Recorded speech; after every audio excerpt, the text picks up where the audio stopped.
Hi, and welcome to Sunday Night Charts, where we take a look at the charts to help you with the trading week ahead. I'm your host, Steve Van Meter, and today we're going to try to figure out, was that big move on Friday, is that sustainable? It might be, who knows. With the 3 days going into the end of the quarter, end of the month, there's going to be buying and selling on both sides of the fence. We got moving averages, 50-day, these colors on my screen is green, 100 days blue, 200 days tan. Price versus momentum. Price is a general direction prices are headed. Momentum is a rate of change. A bullish indicator for both is positive, and a bearish indicator for both is negative. Momentum often, but does not always lead price.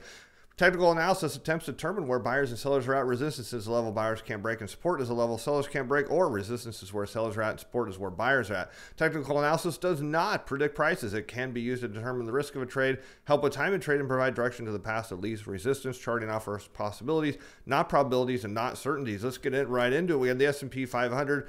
Now, again, on this ultra short term, because of that move Friday, which this is not going to immediately pick up, it's going to take a couple days. This is, again, why I don't really look too closely at the ultra short term, but no real change from last week. But let's take a look at the price action. And, you know, the S&P 500 is kind of bouncing off its 50-day moving average. What you want to see is bigger, longer moves off the 50-day. And you notice that we had this bounce here back in late January, and then another bounce early in March, and now another bounce kind of late March. And these bounces are having less momentum, less energy behind them. So bulls really, really want to see this thing break out. There is a zone right here of heavy selling, or, well, we'll just say heavy trading volume. We'll put it right up in here, and you can kind of see this is where support is at the moment, right in there where we just moved that purple line. If we look at other areas, you can see the still on SPY 370 is a next level support below. Obviously, there's none above 390 because, well, price hasn't really traded much up there. And then you can see there's this kind of heavy zone of support where this thick red bar is at, where this is where most of the volume on the one-year chart is at, between 330 and 345. But at the moment, this is about as bullish as you could really want, but the effort off of those 50-day tags is getting weaker and weaker and weaker. That's a problem we shouldn't like to see. How about tech stocks? Now a little bit different story. We're seeing a little more bearish flag to this. Of course, again, Friday is going to change this a little bit. Probably not the story, not too much though. And it looks like at the Qs here, and where's this heavy zone of support? Well, right where price is at, right? Just between 311, 313, right in here, where that purple line is, where that big red bar is at. No real change otherwise here. One problem for the Qs is sitting under a 50-day moving average, bouncing off of its 100. You know, tech stocks aren't showing a lot of strength there, as the 50-day moving average has been turned into a form of overhead resistance, and it's relying completely on its 100-day moving average to find support. Possible rejection here because there's a lot of shares traded hands. There's been selling in here, and that could be a problem, especially going into the end of the quarter. Sellers might be playing in the tech stock space. How about the Russell 2000? Although I do know we got some quant buying that's coming in. That's probably what happened on Friday. It's kind of weird. You're gonna have forced selling in the next 2 days, and you're gonna have forced buying. How about small caps, which have been the big leader for a long time on the U.S. reopening, on the economy hopefully recovering? Due to the liquidity trap, I don't really see that. Price bearish on the ultra short term and short term. Those aren't huge deals. Let's take a look at IWM. I mean, it's not until they transpose into something else. What is going on? Why are we not getting the normal chart here? Let's go. And apparently IWM is not going to load as full chart for whatever reason. Let's try that again. So we have no look at IWM because apparently my program is not going to pull it up. So we'll what we can tell is sitting at let's see, does it, I'm zoomed out. We're sitting right at a heavy zone of trading volume based on whatever this is. So we'll move on and see if we can find something else. How about the energy sector? No changes here on the energy sector at all. Let's go take a look at what's going on with XLE. So it came up, didn't quite get to that overhead zone that I was expecting it to, got rejected, came down. Just found a little bit of buying support right in here. There's a bit of shares traded hands, and there's not a whole lot of shares traded here, with the big support being on actually between 42 and 45. Let's take a look at crude. So can't look at small caps. And you see crude is just trading right underneath this area of resistance. So it broke through there, and it's been, you know, fighting up, rejected, up, rejected, up, rejected, up, rejected, and is trying to hold this 50-day moving average. If it doesn't hold here, it's headed back down to, you know, this $52, $53 zone where this last area of support is at. To me, this doesn't look too bullish at all. I mean, you can almost argue there's a bit of a head and shoulders pattern here. Let's get the drawing tools out, and let's draw a bit of a line between here and there, and you can see a left shoulder head, potential right shoulder forming. Take it for what that is worth on the fly technical analysis. Financial stocks, XLF, a bit of a change now that the SLR rule is going back into place. No real change on the conditions, but let's see what changed on the chart. XLF headed down after the XLR. We saw yields go down with it, and then a bit of a bounce here, again due to that, you know, major bullish move on Friday. Not a ton of volume here, a bit of volume. Really want to see it kind of clustering at a certain price level.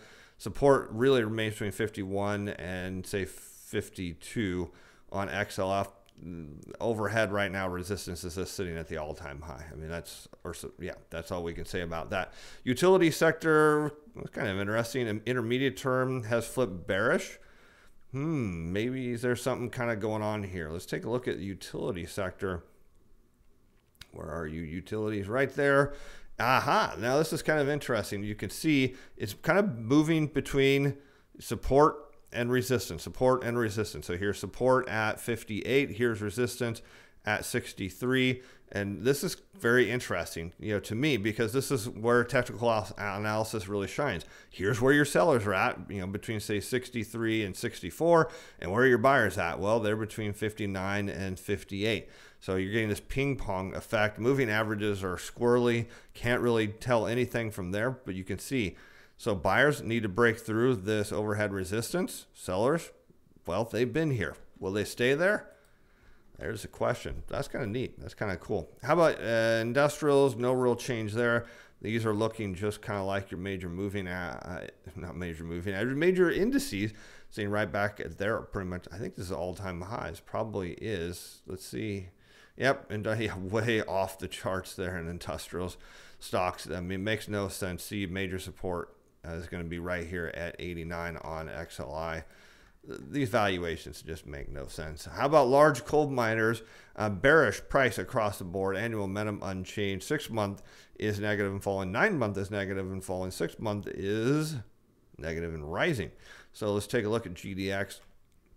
This chart is overall fairly bearish. Okay, it's been following its 50-day moving average down, rejected at its 50-day, and you'll now notice the heavy zone of trading volume is right at this first line that we've had sitting here forever at, looks like, what is it at, 33.50.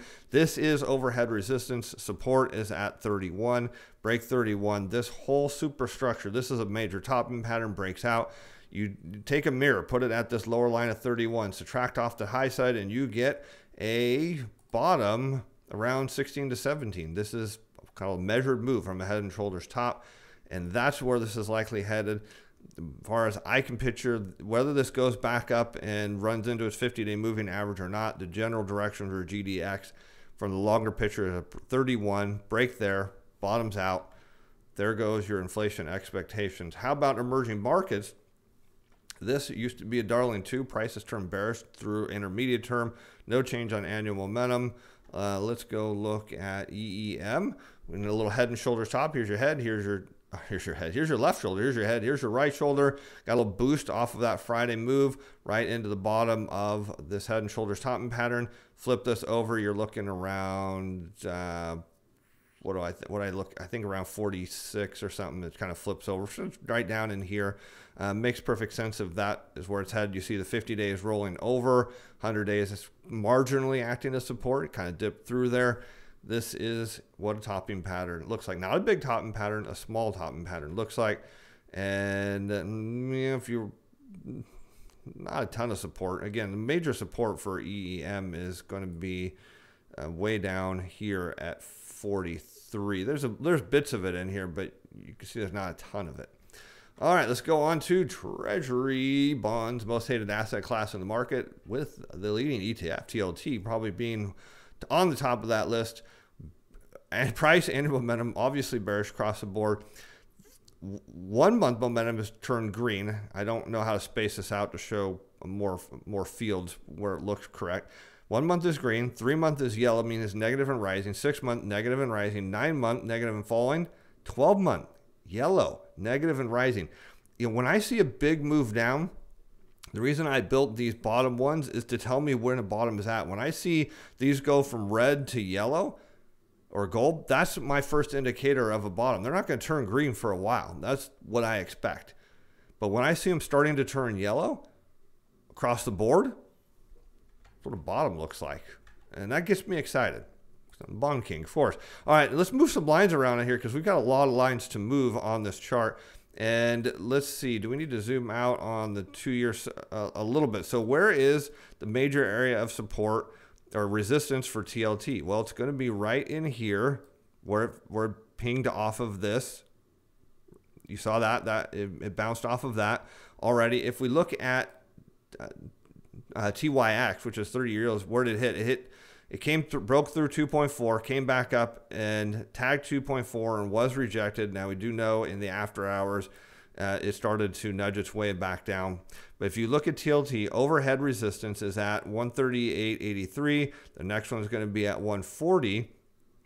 And then from there, you've got a little bit of resistance in here. But if we look at the 1 year and assume that most of these people have sold out of here, there isn't a lot of resistance right in here at all, right at around 146. So we can almost take one of these lines and get rid of it. We can almost take 2 lines and get rid of them. We'll leave one of them in and just say there's a bit of resistance. But you see there's not a lot of shares traded in between 140 and 152. So once this gets through 140, you look for a very quick move up to here, and then we'll add some more lines in. And a few of you are shaking your heads, it's not going to happen. All right, we'll see. How about high yield bonds? No real change there, except I think 3 month momentum went negative. Now let's take a look at HYG, see if we can find anything that makes sense. And this is rolling over. You can see this ton of selling right up here. So if you want to know if this is a topping pattern or not, look at where all the shares are trading hands. Selling, selling, selling. This came back up, tagged the 50-day. This thing should be headed lower. Where is the next major level of support if it gets through is going to be 84. You can assume this is a topping pattern with all these shares trading hands and no high made over the last year. That is something to watch. High yield bonds will lead the broad equity market lower. How about gold? No change on price or annual momentum. 3 month is still negative and falling. 6 month is negative and rising. 9 month negative and falling. Let's take a look at gold. Look at all that volume, 1 year volume right here, right at its current level. This is becoming resistance right here. That's kind of neat. Where's the next move for gold? 1687, break that. There goes your inflation view out the door. It's rolling over. This is what a little mini topping patterns looks like in the part of a bigger topping pattern. Tells you gold is headed lower. I know people think it's going higher, but look at all these shares that are trading in here. If all these were buyers, it would be going up. It's telling you all these, there's selling going on in here. Selling, selling, selling. All right, how about silver? No real change here other than 3 month momentum went negative. And let's take a look at silver. It got rejected again because 27 price range is where you're seeing the big level of resistance. Support is around 24 to 25, so it's coming down to support below its 50-day, below its 100-day. Trying to find support at its 200-day moving average. Break that, and there's just not a lot. You get down here below, say, 23. There's just not a lot of support until you get down to 17. So there's big gaps in volume here. So silver needs to find some mojo here. If it keeps finding sellers, it'll follow gold lower. Again, there goes your inflation expectations. How about the dollar? That dollar chart's looking really interesting. 3 month momentum, green. 6 month, 9 month, negative and falling, or negative and rising. Negative and rising. These will take a little while to turn, but because they're negative and rising and you're seeing the 1 and 3 month green, there's very positive and stuff going on here. Price, bullish through intermediate term, annual momentum You have ultra short term, don't care about, but look at the intermediate term. It turned bullish. So there's a lot to really like about the dollar here. And what do we like? What are we seeing here? Well, you're seeing moving average crossover coming. Now, a lot of people like moving averages. That's what a MACD is, moving average crossover strategy. That's the MAC part of it. So you're going to have 50-day crossing the 100-day. I imagine there's algorithmic signals that will trade on that. It's binding up around its 200-day moving average. Next level of price support in terms of shares traded is up here. This is UUP, which is at around 25. That matches up to 90, say 90, around 94 on the dollar. The next direction for the dollar is higher. This is exactly what you want to see, a rising moving average. You're seeing that intermediate term start to turn on the momentum. This is nothing but positive for the dollar. And when you get the dollar moving, well, that's super bond bullish, because all of a sudden you have foreign currency hedgers that that'll start being able to buy bonds. It's U.S. Treasuries at very attractive levels. And now, if you wonder what that means for the broad equity market, well, let's turn off this vol profile and let's do an overlay. Someone said they like that. Let's do an overlay here of the dollar. We'll just quickly look at a few positions. What does a rising dollar mean for the broad equity market? Well, let's go back 2 years. And let's look at, say, emerging markets. Oh, well, rising dollars, super bearish for EEM. Ouch. How about tech stocks? Rising dollar, oops, that's bearish for, I mean, you can see this whole move. Dollar go down, tech stocks go up. Dollar go up, tech stocks go down. I mean, again, the same, look back at EEM. Whole move, dollar sensitive. How about gold miners? Yeah, there's a lot of action due to the, I mean, you can see that it didn't get that same move higher that everyone is expecting. Gold miners are telling you the direction of the broad equity market is lower, not higher. Dollar threatens to pull that out too. So lots of interesting stuff going on here. As always, I appreciate all of you for being fans. I'll see you on Monday for the macro show. The content of this video is provided as educational information only. Is not intended to provide investment or other advice. This video is not to be construed as recommendation or solicitation, buyer selling security, financial instrument, or to participate in any particular trading strategy. This video was paired by Steam Van Meter or posting capacity. Pins expressed this video that do not reflect the view of Atlas Financial Advice Inc. or Steam Van Meter Financial.